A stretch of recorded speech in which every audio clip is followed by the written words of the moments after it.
Red భాషా గారిని రావాల్సిందిగా కోరుతున్నాను. భాష ఎంసీబీఐ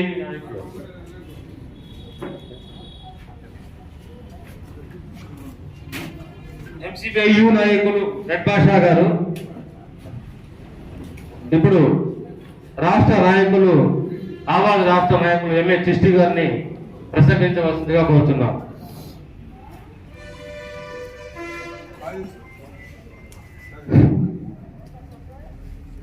अस्सलामु अलैकुम वरहमतुल्लाहि वबरकातुहू। अस्सलामु अलैकुम वरहमतुल्लाहि वबरकातुहू। मेरे को आवाज चाहिए, आवाज चाहिए, आवाज दो। हम एक हैं, आवाज दो, आवाज दो, आवाज दो। दिल की चिंगारियां जल उठे सीने के दाग से, दिल की चिंगारियां जल उठे सीने के दाग से, हर घर को आग लग गई है उस घर के चिराग से। 75 साल के देश के आजाद के बाद आम मुसलमान के इस हिंदुस्तान के अंदर ये हालात है कि ऊपर से शेरवानी और अंदर से परेशानी। आज इस मंच के सदर जो है हमारे हुसैन साहब और दूसरे तंजीमों से जो जिम्मेदारान लोग आए हुए हैं, मेरे प्यारे अजीज भाइयों, बुजुर्गों, दोस्तों, मेरे मां बहनों, सभी को Andhra Pradesh minority development forum आवाज स्टेट कमेटी के तरफ से पलनाडु जिला कमेटी के लिए खुशामदीद।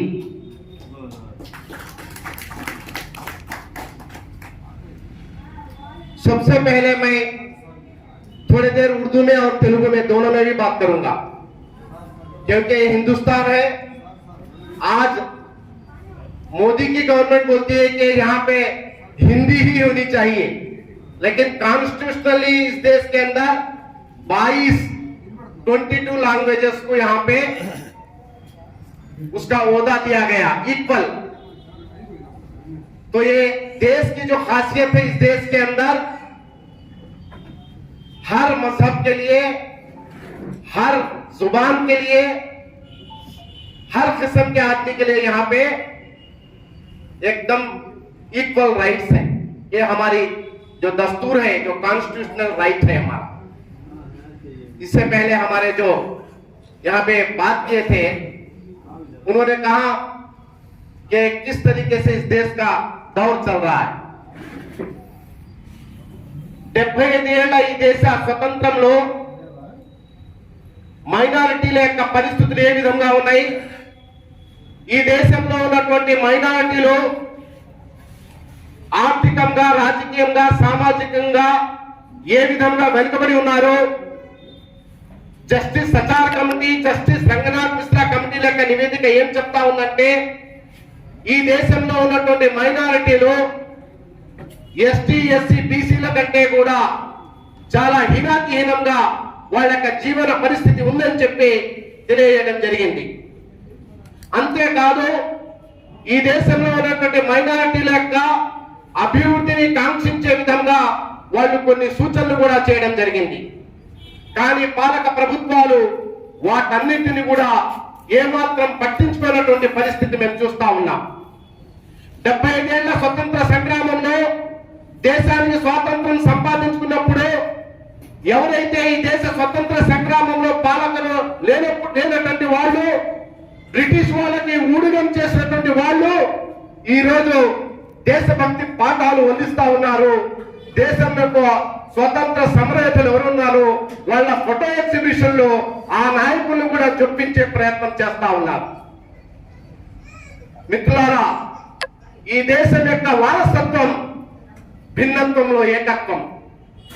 ఈ దేశంలో ఉన్నటువంటి హిందువులు, ముస్లింలు, సిక్కులు, జైనులు అందరం కలిసిమెలిసి సోదర భావంతో ఉండేటటువంటి ఈ దేశంలో ఒక అరాచక పాలన, ఒక మతోన్మాద పాలన ఈ దేశంలో నడుస్తా ఉన్నటువంటి పరిస్థితి. ముందుగా నేను ఈ దేశంలో ఉన్నటువంటి మైనారిటీల యొక్క ఆర్థిక పరిస్థితి మీద నేను ఒక 2 నిమిషాలు మాట్లాడతాను. ఈ దేశంలో ఉన్నటువంటి మైనారిటీలుగా ఉన్నటువంటి ముస్లింల యొక్క ఆర్థిక పరిస్థితులు చూస్తే దాదాపు 90% మంది అసంఘటిత కార్మిక రంగంలో ఉన్నటువంటి పరిస్థితి. ఉపాధి కూడా చాలా ఉన్నటువంటి ఉపాధితో వాళ్ళ జీవితాలు గడుపుతా ఉన్నటువంటి పరిస్థితి. అక్షరాస్యత శాతం ఈ దేశంలో మైనారిటీల యొక్క దేశంలో 75% సగటు ఉంటే మైనారిటీల యొక్క అక్షరాస్యత శాతం 59% మాత్రమే ఉంది. ప్రభుత్వ ఉద్యోగాల్లో ఉన్నటువంటి వాళ్ళు చూస్తే దేశంలో మైనారిటీల యొక్క జనాభా 19% ఉంటే 4% నుంచి ఇప్పుడు 1.4%కి ప్రభుత్వ ఉద్యోగాల్లో ఉన్నటువంటి పరిస్థితి. అంటే దినదినాన వీళ్ళ యొక్క ఆర్థిక పరిస్థితి ఇంకా దిగజారిపోతా ఉన్నటువంటి పరిస్థితి మనం గమనిస్తా ఉన్నాం. కేవలం మైనారిటీలే కాదు, ఈ దేశంలో ఉన్నటువంటి ఎవరైతే మోదీ పరిపాలిస్తున్నాడో అచ్చే దిన్ ఆయంగే అని చెప్తా ఉన్నాడో, కానీ ఆచరణలో చచ్చే దిన్ లాగా కనిపిస్తా ఉన్నటువంటి పరిస్థితి. దేశంలో ఆకలి చావులను ఏదైతే హంగర్ ఇండెక్స్ యొక్క నివేదిక తెలుపుతా ఉంది, 121 దేశాల్లో 107వ స్థానంలో మనం ఉన్నామంటే మన పక్కనే ఉన్నటువంటి శ్రీలంక కంటే కూడా, బంగ్లాదేశ్ కంటే కూడా మనం వెనుకబడి ఉన్నామని చెప్పి మనము గ్రహించాల్సినటువంటి అవసరం ఉంది. కాబట్టి దేశంలో ఉన్నటువంటి మొత్తం జనాభాలో ఉన్నటువంటి సామాజిక సమీకరణలు చూస్తే ముస్లింల యొక్క ఆర్థిక స్థితి చాలా వెనుకబడినటువంటి పరిస్థితి మనకు కనిపిస్తా ఉంది. అంతేకాదు సామాజిక అంశాలకు వస్తే మీకు చెప్పడానికి పూట కూడా సరిపోదు. ప్రతి ఒక్కరికి రాజ్యాంగంలో జీవించే హక్కు కల్పించబడి ఉంది. కానీ గత 75 సంవత్సరాలుగా ఈ దేశంలో పాలకులు అనుసరించినటువంటి విధానాలు, మరీ ముఖ్యంగా మోదీ ప్రభుత్వం ఏదైతే బీజేపీ అధికారంలో వచ్చిన తర్వాత మైనారిటీల మీద ఏ విధమైనటువంటి దాడులు చేస్తా ఉన్నారో మీరు చూస్తా ఉన్నారు. జమ్మూ కాశ్మీర్ కి ఏదైతే ఆర్టికల్ 370 లాంటి స్వయం ప్రతిపత్తి ఉన్నటువంటి ఆర్టికల్ ని హరించి అక్కడ ఉన్నటువంటి ప్రజల యొక్క జీవనాన్ని అస్తవ్యస్తం చేసినటువంటి పరిస్థితి మేము గమనిస్తా ఉన్నాం. అంతేకాదు ట్రిపుల్ తలాక్ లాంటి ఒక చట్టాన్ని తీసుకువచ్చి ఏదైతే ఒక సివిల్ అంశం ఉందో దాన్ని క్రిమినలైజ్ చేసి ముస్లింల కుటుంబాల్లో ఏ రకమైనటువంటి కలహాలు తీసుకొచ్చారో కూడా మనం చూస్తా ఉన్నాం. ఇందాక మా సార్ చెప్పారు, బాబ్రీ మసీద్ లాంటి అంశాలను తీసుకొచ్చి ఏ విధంగా వివాదం చేసి న్యాయస్థానాలు కూడా తలదించుకునేటటువంటి విధంగా ఏ రకమైనటువంటి తీర్పులు వచ్చాయో కూడా మేము చూసాం. అంతేకాదు ఒక వ్యక్తి ఎవరైతే మతం ఆధారంగా పౌరసత్వం అని చెప్పి ఎన్ఆర్సీ, ఎన్పిఆర్, సిఏ లాంటి నల్ల చట్టాలు తీసుకొచ్చి ఈ దేశంలో నువ్వు ఉండడానికి వీల్లేదు, నువ్వు ముస్లిం కాబట్టి ఈ దేశంలో నువ్వు ఉండడానికి వీల్లేదని చెప్పేటటువంటి ఒక దుర్మార్గ కుట్ర చూసినటువంటి పరిస్థితి మేము చూస్తా ఉన్నాం. ये देश किसी का बाप का जागीर नहीं है, ये देश सभी का है, ये देश सभी के लिए रहेगा. ये देश किसी का बाप का जागीर नहीं है, यहाँ पे हिंदू, मुसलमान, सिख, ईसाई सभी रहेंगे. ये देश की खासियत है. రమిల్లా థాపర్ ప్రముఖ చరిత్రకారిణి ఒక మాట అంటుంది, India is an amendment of Hinduism, Sikhism, Jainism, Buddhism, Parsism, Islamism. భారతదేశం అన్ని మతాల సమాహారం. ఇది ఏదో ఒక మతానికి సంబంధించినటువంటి దేశం కాదు. మన రాజ్యాంగం ద్వారా మనకు కల్పించినటువంటి హక్కు. నేను ఒక ఇంటర్వ్యూలో వెళ్ళినప్పుడు నా ముందు ఒక ప్రశ్నించారు, మీరు ముస్లిం కదా, మీరు ఖురాన్ని నమ్ముతారా లేకపోతే రాజ్యాంగాన్ని నమ్ముతారా అని చెప్పి అడిగారు.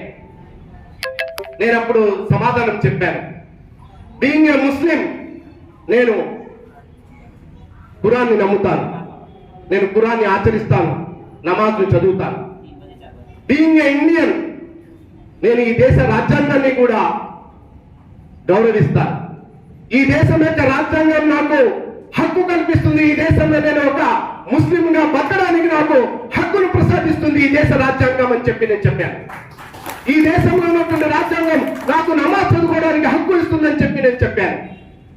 ఈ దేశంలో ఉన్నటువంటి రాజ్యాంగం నాకు అజాన్ వినడానికి హక్కు ఇస్తుందని చెప్పి నేను చెప్పదలుచుకున్నాను. కానీ ఈ రోజు ఏం జరుగుతా ఉంది ఈ దేశంలో, నువ్వు ఏం తినాలి, నువ్వు ఏం తాగాలి, నువ్వు ఎలా ఉండాలి అని చెప్పి శాసించేటటువంటి ఒక దుర్మార్గ ఫాసిస్టు మతోన్మత భావజాలం ఈ దేశాన్ని రాజ్యం వెళ్తా ఉంది. కాబట్టి మిత్రులారా, మనమందరం కూడా ఈ విషయాల మీద ఆలోచించాల్సినటువంటి అవసరం ఉంది. ఏ మాట వెనుక ఏ పన్నాగం ఉంది, ఏ కార్యం వెనుక ఏ కుట్ర దాగి ఉందో మీరు తెలుసుకోకపోతే మీరు ఎప్పుడు కూడా నష్టపోతూనే ఉంటారు. कौन से बात के पीछे कौन सा राज छुपा हुआ है, कौन से काम के पीछे कौन सा साजिश रचा जा रहा है, जब तक आप लोग पता नहीं करोगे तब तक आप लोग धोखा पाते ही रहोगे। तुम दुखाओगे, खुदा तुम्हें जलील कर देगा। अगर दुश्मन अपनाएगा तो दुश्मन कामयाब होगा। ये हीरा तुम्हारे हाथ में तो भी कीमती है, ये हीरा दुश्मन के हाथ में तो भी कीमती है। आज ये हीरा दुश्मन के हाथ में है। आज ये सवाल यह है कि इस हीरे को हम कैसे हासिल किया जाए। बहुत से लोगों के अंदर कुछ गलत फहमियां हैं। आज इस देश के अंदर जो मोदी चाहता है, अमित शाह चाहता है कि इस देश के अंदर मुसलमान पूरे एक प्लेटफॉर्म पे आ जाए। गौर से सुनिए मेरे भाइयों, इस देश के अंदर जितने भी मुसलमान हैं वो सारे एक प्लेटफॉर्म पे आ जाए, ये मोदी चाहता है। ఈ దేశంలో ఉన్నటువంటి ముస్లిం అందరూ ఒక చోట పోగుపడాలని చెప్పి ఈ కుట్రలు కుతంత్రాలు చేసేటటువంటి బీజేపీ లాంటి పార్టీలు, మోదీ అమిత్ షా లాంటి వాళ్ళు కోరుకుంటా ఉన్నారు. ముస్లింలు ఏకమవ్వాలి, కానీ ముస్లింలు మాత్రమే ఏకమవటం ఈ దేశానికి ప్రమాదం. ఎవరైతే ఈ దేశంలో ఉన్నటువంటి పరుగు బలహీన అల్ప అబల కర్షక కార్మిక శ్రామిక వర్గాలుగా ఉన్నటువంటి అణగారినటువంటి వర్గాల అందరి కోసం అన్ని మతాల వాళ్ళు కలిసి గళం విప్పాలి. అది ఈ దేశానికి కావాల్సినటువంటి అవసరం ఈ రోజు ఉంది. ఏదో ఒక మతాన్ని పూర్తిగా చూపించి చూడండి ముస్లింలందరూ ఏకమైపోయారు, మేము హిందువులందరం ఏకమైపోదామని చెప్పి హిందూ ముస్లింలు అనేటటువంటి ఒక విభజన తీసుకువచ్చి రాజకీయ కుట్ర చేసేటటువంటి ఒక దుర్మార్గ కార్యక్రమాన్ని తలపెడతా ఉన్నారు. కాబట్టి మిత్రులందరికీ నా విన్నపం, చాలా మంది మా ముస్లిం సోదరులు కూడా ఈ విషయాల పట్ల అవగాహనతో సామరస్యంతో ముందుకెళ్లాల్సినటువంటి అవసరం ఉందని చెప్పి కూడా నేను చెప్పదలుచుకున్నాను. इस देश के अंदर मोदी जब से इस देश के अंदर हुकूमत में आया, बेटी बचाओ बेटी पढ़ाओ बोल के स्लोगन देता है। आप लोग देखे थे 8 साल की असीफा जैसी एक मासूम बच्ची को जम्मू कश्मीर के अंदर कितनी बेदर्दी से बेरहमी से एक मंदिर के अंदर रखकर अत्याचार किया गया। आज उसकी रूह तरफ तरफ कर इस देश के सामने पूछ रही कि बता मेरी जगह कहां है इस देश के अंदर। सुबह जैसे आदमी, नजीब जैसा जो जेएनयू का स्टूडेंट है, आज तक लापता है। आज उसकी मां बहन आप पूछ रही है कि जेएनयू के जो स्टूडेंट जो हमारे नजीब साहब है वो कहां है करके आज इसके सामने सवाल कर रही है। गुजरात के अंदर जो हालात गुजरे थे, वहां पे किस तरीके से कितने बेदर्दी और बेरहमी के साथ में सलूक किया गया, आप लोग सब जानते हैं। जहां तक कि दिल्ली के अंदर जो एनआरसी के टाइम के अंदर किस तरीके के हालात आप लोग के सामने नजर आए थे, वो भी आप लोग देखे थे। इसके जिम्मेदार कौन है? इसका जिम्मेदार हिंदू नहीं है। हिंदू तो हमारा भाई है। हिंदू और मुसलमान कंधे से कंधा मिलाकर चलता है। कुछ लोग हैं जो हिंदुत्व आइडियोलॉजी को लेकर चलते हैं, जो मनुवाद का आइडियोलॉजी को लेकर चलते हैं, जो इंसानियत को नेस्त नाबूद करते हैं, वो लोगों से हम लोग सतर्क होना चाहिए। हिंदू तो हमारा भाई है। हिंदुत्व जो है, जो चट्टी गैंग बोलते हैं ना आरएसएस का, वो आइडियोलॉजी जो लेके चलता है, उनसे हमको सतर्क होनी चाहिए। और इसी के साथ साथ में जो मुसलमान भाई हैं, हमारे जो मुसलमान भाइयों के अंदर भी ఏదైతే ఈ దేశంలో ఒక మతోన్మాద భావజాలం గురించి మేము మాట్లాడుకుంటా ఉన్నామో, ఒక మెజారిటీ మతోన్మాద భావజాలానికి ప్రత్యామ్నాయం ఒక మైనారిటీ మతోన్మాదం కాదు. ఒక మెజారిటీ మతోన్మాదానికి ప్రత్యామ్నాయం మానవతావాదం అని చెప్పి నేను చెప్పదలుచుకున్నాను. మానవత్వంతో ప్రకటించడమే అసలైనటువంటి మార్గం అని చెప్పి మొహమ్మద్ ప్రవక్త కూడా అలాగే ప్రబోధించినటువంటి పరిస్థితి. జీసస్ క్రీస్తు కానివ్వండి, స్వామి వివేకానంద కానివ్వండి, ఈ దేశంలో ఉన్నటువంటి ఈ ప్రపంచంలో ఉన్నటువంటి మహానుభావులు అందరూ కూడా ఈ దేశంలోనే కాదు ప్రజలందరూ సుఖశాంతులతో కలిసిమెలిసి ఉండాలని చెప్పి కోరుకున్నటువంటి వాళ్ళే. కానీ కొంతమంది మతోన్మాద శక్తులు, ఫాసిస్ట్ శక్తులు ఇలాంటి అరాచకాలను చేసి వాళ్ళ యొక్క స్వార్థ రాజకీయాల కోసం పప్పం గడుపుకునేటటువంటి పరిస్థితి మేము చూస్తా ఉన్నాం. కాబట్టి సామాజిక అంశాలుగా భారతదేశంలో మరి ముఖ్యంగా మైనారిటీలను గురి చేస్తా ఉన్నారు. రకరకాలైనటువంటి అంశాలను తీసుకొచ్చి హిజాబ్ అని, హలాల్ అని, నమాజ్ అని ప్రతి అంశంలోనూ ముస్లింల మీద ఏకమైనటువంటి దాడులు చేస్తా ఉన్నారు. ఈ మధ్య కాలంలో మీరు చూశారు, టిప్పు సుల్తాన్ దేశద్రోహి అయిపోయాడు. చిన్నాటవర్ గుంటూరులో దాని పేరు మార్చాలని చెప్పి తీసుకొచ్చేస్తున్నారు.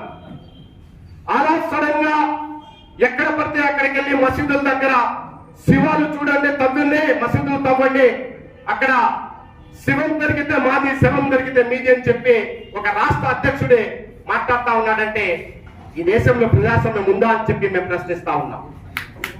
ఈ దేశంలో ప్రజాస్వామ్యం ఉందా?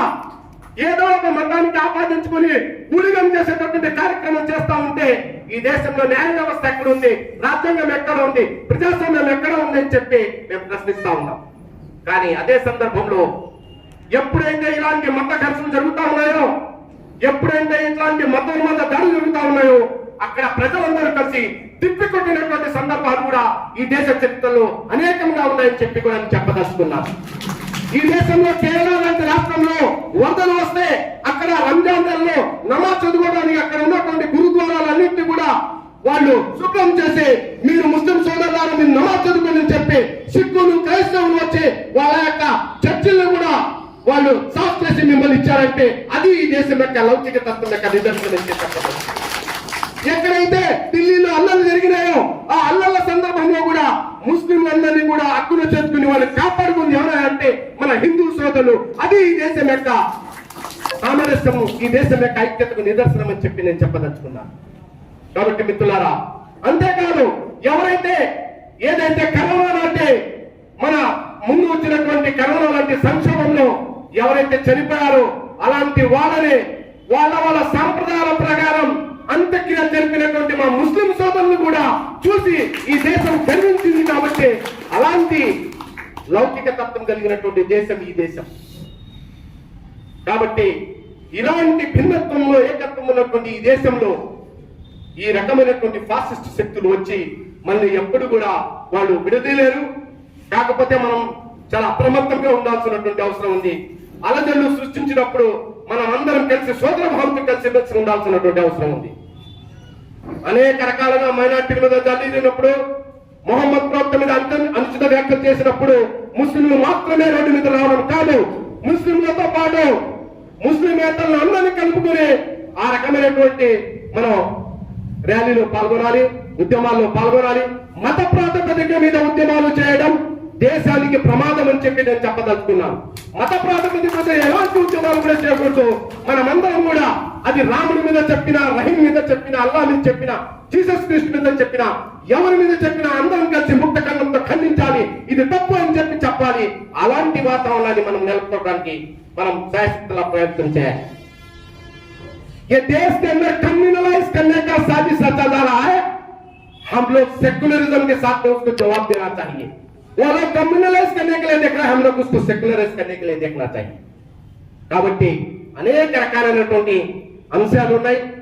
ఇంతకుముందు తీస్తా సతల్వార్ ఒక మానవ హక్కుల కార్యకర్త ఎవరైతే ఈ దేశంలో గుజరాత్ లో మానవ హనం జరిగిందో దాంట్లో చేసినటువంటి అల్లర్లకు రాణా అయ్యూబ్ లాంటి ఒక జర్నలిస్టు, ఒక ముస్లిం మహిళ కూడా వాళ్ళు ముందుకు వచ్చి ఏ రకంగా వాళ్ళ అరాచకాలను బయటకు తీసుకొచ్చినటువంటి సందర్భంలో వాళ్ళ మీద ఏ రకమైనటువంటి దాడి జరుగుతా ఉన్నాయి మీరు చూస్తా ఉన్నారు.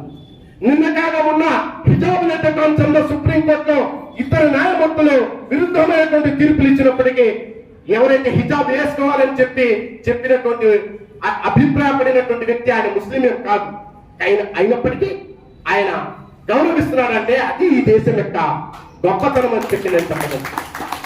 అదే సందర్భంలో ఇరాన్ లాంటి దేశంలో నువ్వు ఏదైతే ఈ హిజాబ్ ఉందో అది నువ్వు ధరించాల్సింది అని చెప్పి ఫత్వా జారీ చేసి అక్కడ ఉన్నటువంటి ముస్లిం మహిళల మీద చాలా తీవ్రమైనటువంటి నిర్బంధకాలను ప్రయత్నిస్తున్నారు. దాన్ని ముడిగా కూడా మేము ఖండించాల్సినటువంటి అవసరం ఉంది. హిజాబ్ అనేటటువంటి అంశం ఒక వ్యక్తి యొక్క స్వీయ నిర్ణయ హక్కుగా మనం చూడాలి. जबरदस्ती से किसी के साथ भी कोई काम कराना ये इस्लाम में हराम है. आप लोग उन चीजों को समझाने की जरूरत है. इंसानियत को आगे लेके जाने की जरूरत है. इंसानियत से बढ़कर कुछ भी नहीं. కాబట్టి మనం మానవత్వంతో ముందుకు వెళ్లాల్సినటువంటి అవసరం ఉందని చెప్పి నేను చెప్పదలుచుకున్నాను. అంతేకాదు ఇప్పుడు దేశంలో ఉన్నటువంటి ఒక రాజకీయ పరిస్థితి గురించి నేను ఒక 5 నిమిషాలు మాట్లాడి, చాలా మంది వక్తలు ఉన్నారు, వాళ్ళు కూడా మాట్లాడాల్సి ఉంది కాబట్టి ఒక 5 నిమిషాలు మాట్లాడి నేను ముగిస్తాను. దేశంలో ఉన్నటువంటి కార్పొరేట్ శక్తులు, ఫాసిస్ట్ శక్తులు రెండు ములాఖాత ఈ దేశాన్ని రాజ్యం వెళ్తా ఉన్నటువంటి పరిస్థితి. నేను ఆర్థిక పరిస్థితి మాట్లాడాను, సామాజిక పరిస్థితి మాట్లాడాను, ఇప్పుడు రాజకీయ పరిస్థితి గురించి నేను చెప్పదలుచుకున్నాను. భారతదేశంలో ఉన్నటువంటి రాజకీయాలు సునిశ్చితంగా ఒకసారి పరిస్థిస్తే ఈ దేశంలో ఉన్నటువంటి ఫాసిస్ట్ శక్తులు, ఈ దేశంలో ఉన్నటువంటి కార్పొరేట్ శక్తులు, అదానీలు, అంబానీలు లాంటి వాళ్ళు కలిసి ఈ దేశాన్ని రాజ్యం వెళ్తా ఉన్నారు. మోదీ ఆత్మనిర్భర్ భారత్ అని మాట్లాడుతూ ఉన్నాడు, కానీ ఆచరణలో అదానీ భారత్, అంబానీ భారత్ గా చేయదలుచుకున్నాడు. మేక్ ఇన్ ఇండియా అని చెప్తా ఉన్నాడు, కానీ ఎక్కడ కూడా ఆర్ఎస్ఆర్ లో ఎలాంటి ఇండియా లేదు. ఈ దేశంలో ఉన్నటువంటి సమస్త కార్పొరేట్ శక్తులన్నింటి మొత్తాన్ని తీసుకెళ్లి అదానీని, అంబానీకి కట్టబెట్టేటటువంటి కార్యక్రమం మునిగి ఉన్నాడు. ఎవరైతే ప్రశ్నిస్తా ఉన్నారో వారందరి మీద రూపాలంటి చట్టాలు తీసుకొచ్చి నిర్బంధంగా ప్రయోగిస్తా ఉన్నారు. దేశ ద్రోహులుగా చిత్రీకరించేటటువంటి ఒక దుర్మార్గ కార్యక్రమం చేస్తా ఉన్నారు. ఇంతకు ముందు కూడా చూశారు మీరు, దబోల్కర్, గోవింద్ పన్సారే, కల్బుర్గి, గౌరీ లంకేష్, ఎవరు వీళ్ళు? గొప్ప మానవతావాదులు. ఈ దేశం యొక్క సమగ్రతను కోరుకునేటటువంటి గొప్ప మానవతావాదులు ఈ దేశం కోల్పోయింది. అంతేకాదు ఈ మధ్య కాలంలో అనేక హిందుత్వ మతోన్మాద సంస్థల చేత రెచ్చగొట్టేటటువంటి వ్యాఖ్యలు కూడా చేస్తా ఉన్నారు. కాబట్టి దీని పట్ల కూడా మనం అప్రమత్తంగా ఉండాల్సినటువంటి అవసరం. ఈ రాజకీయాలను సునిశ్చితంగా పరిశీలించిన తర్వాత దేశంలో ఉన్నటువంటి ఫాసిస్టు శక్తులు ఐక్యమైపోయినాయి. ఈ దేశాన్ని విచ్ఛిన్నం చేసేటటువంటి అరాచక శక్తులన్నీ కూడా ఐక్యంగా ఉన్నాయి. దేశం యొక్క సమైక్యతను, అభివృద్ధిని కాంక్షించేటటువంటి అభ్యుదయ శక్తులన్నీ కూడా డిఫరెంట్ ప్లాట్ఫామ్స్ మీద ఉన్నాయి. కాబట్టి నా విన్నపం ఏంటంటే, ఈ దేశం యొక్క అభివృద్ధిని కాంక్షించేటటువంటి అభ్యుదయవాదులు, కమ్యూనిస్టులు, లౌకికవాదులు, సెక్యులరిస్టులు అందరం కలిసి ఈ మతోన్మాద బీజేపీ ఫాసిస్ట్ విధానాన్ని తిప్పికొట్టాల్సినటువంటి అవసరం ఉందని చెప్పి నేను చెప్పదలుచుకుంటున్నాను. కాబట్టి మిత్రులారా, దేశంలో ఉన్నటువంటి ఆర్థిక, రాజకీయ, సామాజిక పరిస్థితులను గమనించిన తర్వాత మైనారిటీల మీద, కేవలం మైనారిటీల మీదనే కాదు, ఈ దేశంలో ఉన్నటువంటి మైనారిటీలు, మహిళలు, గిరిజనులు, ఇలా అనేక రకాలైనటువంటి సామాజిక తరగతులు అందరి మీద కూడా దాడులు జరుగుతూ ఉన్నటువంటి నేపథ్యం, వాళ్ళు కేవలం మేము హిందువులమని చెప్పడానికి ప్రయత్నం చేస్తా ఉన్నారు. మోదీ हिंदू नहीं है, अमित शाह हिंदू नहीं, वो हिंदुत्ववादी है, चड्डी गैंग है, चड्डी गैंग। हिंदू तो हमारा भाई है। वो ये कहने के लिए कोशिश कर रहा है कि मैं हिंदू हूं। नहीं, हिंदू तो हमारा भाई है, वो तो हिंदुत्ववादी है। हिंदू को और हिंदुत्ववादी कभी के फर्क को समझ रहे हो? तो मेरे भाइयों, आप इन सारे चीजों को समझिए। जो हमारी आवाज, जो तंजीम है माइनॉरिटीज के जो इश्यूज के ऊपर, उनके तरक्की के लिए, उनके तहफुजी के लिए, ये सेक्युलरिज्म को जिंदा रखने के लिए काम करती है। मैं आप लोग सबसे आत्मन गुजारिश करता हूं, हम लोगों को किसी भी पार्टी से कोई भी मतलब नहीं है।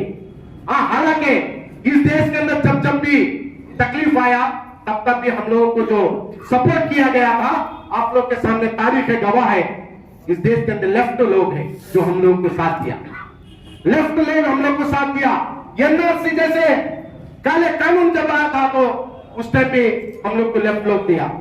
तो मैं कहता हूं, जब तक ये माइनॉरिटी लोग हम लोग इस देश के अंदर है, जब तक लेफ्ट जिंदा है, तब तक हमारा राइट है। अगर लेफ्ट खत्म है इस देश के अंदर तो हमारा कोई राइट नहीं है।